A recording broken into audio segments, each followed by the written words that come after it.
Hello. Oh, it's very bright. Normally, I'm not awake at 7:45 in the morning, but lately I have been because I do nothing but spend all day working on this paper I'm trying to finish. Two papers I'm trying to finish. But I was gonna make this video today because I felt in the mood. And I don't think I ever talked about it. Hold on. Hold on. Is that better? Is that better? There you go. Okay. Oh, a little. Okay. So, in case anybody has noticed, the world financial situation has gotten worse and worse and worse. Pretty much in the way that like people like Mike Rupert and all these blogs I check out predicted. So, okay. Oh God. So, one thing I did to deal with some of this stuff is I went ahead and I found out that more and more Americans were on food stamps. So, I found out that my scholarship does not count as taxable income. So I technically make no money according to the U.S. government. So I qualify for food stamps. See, here you go. Louisiana Purchase. Don't even get me started on the whole like understandings of colonialism and expropriation of native land and all that stuff that's connected to calling something the Louisiana Purchase. Whatever. But at either rate, I get $200 a month to buy food, which I don't have to pay for, which technically I am paying for in my taxes. Which technically we're all paying for in our taxes. So I have started to see this as me getting my taxes back. I'm getting $2,000 in taxes every year as a result of being on food stamps. So there's a lot of stigma around food stamps still in the United States. Some of that stigma is completely ridiculous, and then some of it might be, legitimate. Like, you don't want to be seen as being dependent on the system necessarily, but the whole point of the government, is to take care of its citizens. So I think food stamps is a pretty good thing. I'm pretty sure the neighborhood I live in now, which I mean, obviously I haven't conducted a survey or anything, but I'm pretty sure the neighborhood I live in, probably like 90% of the people in this neighborhood are on food stamps right now. Which I don't know what to make of that. Because at this point, I've been here for about a week now, and I really find myself wondering what kind of jobs do most of these people have, because I don't see them working too much. But then maybe they just have really crappy jobs like hotel service or cooks or something. So I don't know. But anyway, so I wanted to make a video about that because I haven't made a video about it. I told everybody in my sociology department that I got food stamps. Oh, this light is driving me nuts. I'm very thankful for having light, but okay. What was I gonna say? Food stamps. I have to buy an ant fogger because there's ants in my apartment. It's on my mind right now. And the world global situation has gotten really bad. Like to the point in way faster. I thought this was gonna happen really quickly, which is one of the reasons why I moved back to the United States. But then it all started happening really slowly. But now it's happening really quickly again. um, it wouldn't surprise me if the price of gas doubled by the summer. So we're all paying $5 for gas again. Which actually won't be that bad for me because I drive a Toyota, which is very fuel efficient. But and I work from home now. But the environmental degradation, the oil issues, the crashing of the derivatives market, and how that's leading to sovereign debt crises in Greece, which just happened. And there are all kinds of riots happening in Greece right now.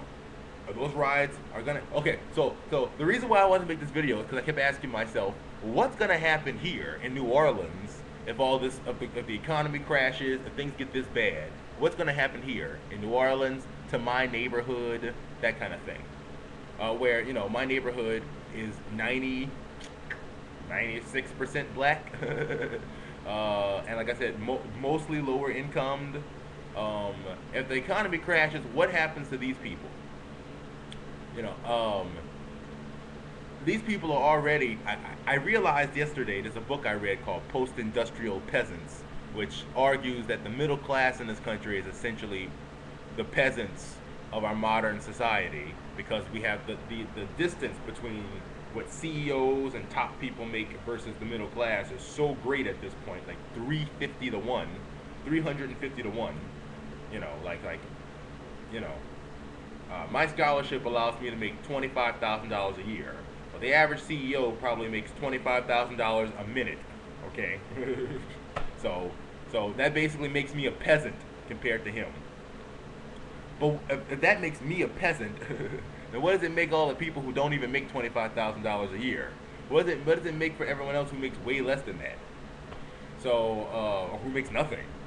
You know, so you know, according to Kevin Bales, the guy who does a lot of studying on slavery, he calls these people disposable. Like they're just literally trash, because the price of owning a person has gone down so much in our society because of the population explosion. The price of one single person has gone down to the point of nothing. Whereas, you know, during slavery, a young male slave like, you know, me would have cost probably $50,000 in today's money, but you know, now costs nothing. So what's gonna happen to the trash, to the disposable people? I mean, those are horrible terms anyway to describe people. No one wants to be thought of as disposable, or peasants, or post-industrial peasants, or any of that. Even if the term fits. But what's going to happen to these people when the economic crisis happens? You know, are we all just screwed? You know, I mean, is that a reality I need to actually adjust to and face and accept? Am I really like screwed? Or I shouldn't say me. I mean, I got family who will definitely take care of me. But the people in this neighborhood, are they screwed? And am I okay with that?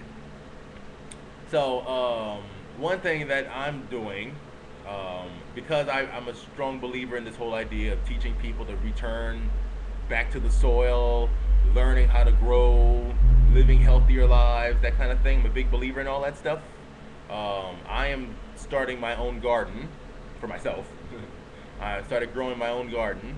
I'm going to see, growing plants is not particularly difficult. I mean, it's not just throw seeds and let grow, but it's not particularly hard. It takes more, it's more effort than that, but it's not like, you know, it's not complete rocket science. I mean, if I manage to get a PhD in sociology, I think I can manage to plant some tomatoes or something, you know. So I'm growing a garden, and then if this goes well, there's a empty lot over here that has some long defunct basketball goals on it that no one even uses anymore. And so I'm going to see if I can try and get part of that lot and turn it into a garden there for everyone in the neighborhood to learn how to garden and grow their own food. But that's a long-term process. But things are bad. Things are getting worse and worse and worse, and it's reaching the point now where, you know, I'm doing my little projects, I'm writing my papers so I can get my PhD, and you know, it's all cute and shit, okay? But I'm really reaching a point now where I'm going, I feel like I live in two worlds. I live in this world where everything's normal and okay, and I'm just going on my daily life.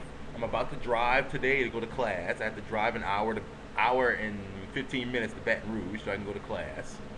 I have that life, and then I have this other life where I worry about just massive calamities, you know, befalling world civilization. So I don't know what to make of it, because, you know, the moment the crash happens, I suppose that's when my daily reality will be impacted, and I'll have to change things from there. But I'm getting nervous, put it that way. So we'll see. Okay, my videos have consistently been getting cut, so I'm gonna let this thing run for the next half an hour, and then hopefully it won't cut my video. Okay, I have to go buy ant fodder.